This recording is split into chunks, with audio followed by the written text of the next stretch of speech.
But because of the extremely critical nature of the moment in which we are located, in which events are unfolding rapidly, I just can't wait.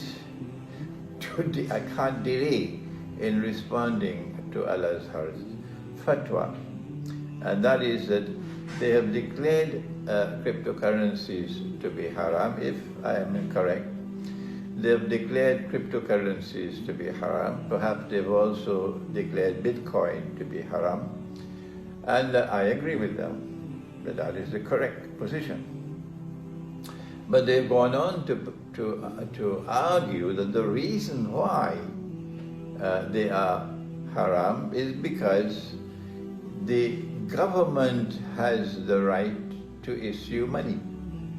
And cryptocurrencies and Bitcoin take away from governments the right to issue money.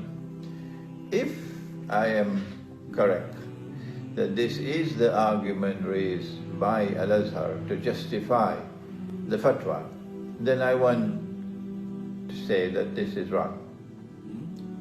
In fact, it is for me embarrassing that what was considered for many years to be the foremost institution of Islamic learning in the world, the 1,000-year-old Al-Azhar University, should recognize that governments have a right to issue money. It is something embarrassing to me because it is so manifestly false. When we go to the Quran for guidance, it's completely different from what has come from Al-Azhar University, if I'm correct, that they have indeed declared that the reason why cryptocurrencies are haram and Bitcoin is haram is for this reason. No, it's not for this reason. They are haram because they have no intrinsic value. When we go to the Quran and we look for money in the Quran, we find money in the Quran having intrinsic value and having a value in which the value of the money can be stored over a long period of time successfully. So this is money functioning successfully as a store of value.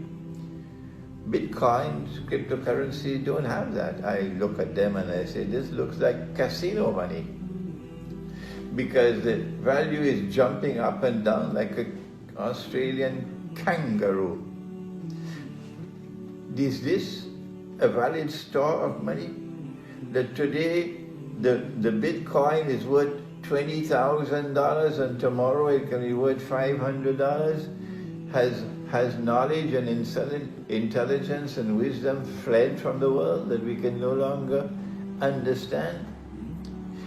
Not only does it not have intrinsic value, but more than that, it has a value which is jumping up and down like a kangaroo. That's not money. Rather, if Al-Azhar University would take a little time to return to the Quran. How embarrassing it is me to utter such words.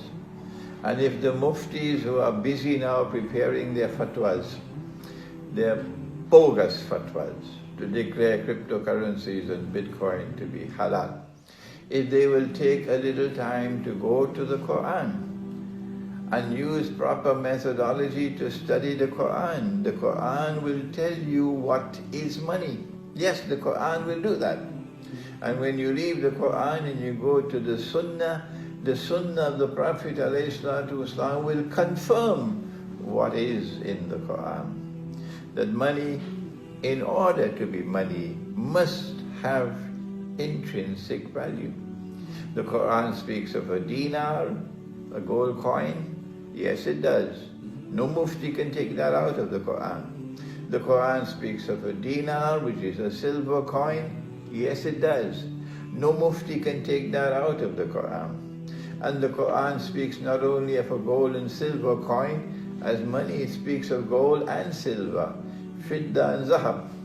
The Quran speaks of money which can last for 3 100 years and still store its value faithfully.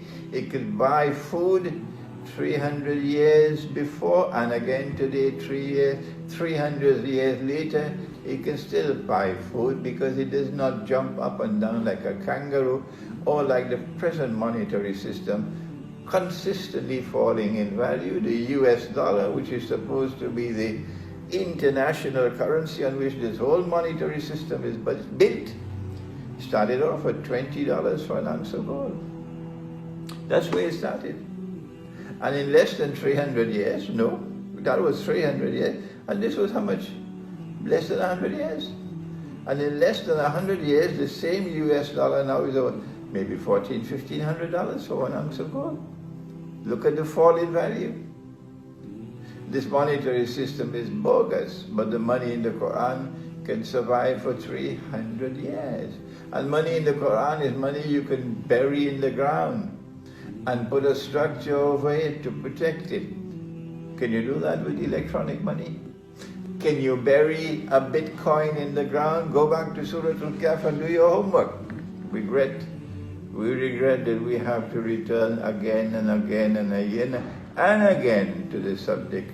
But people don't seem to want to learn, to understand. So then what do? We guide and we warn those in whose hearts there is fear of Allah, that they may be rightly guided and avoid this bogus money that is coming into the world today, and for a reason other than what Allah has given. They are bogus because they have no intrinsic value. Thank you. Wassalamu alaikum wa rahmatullahi wa barakatuh.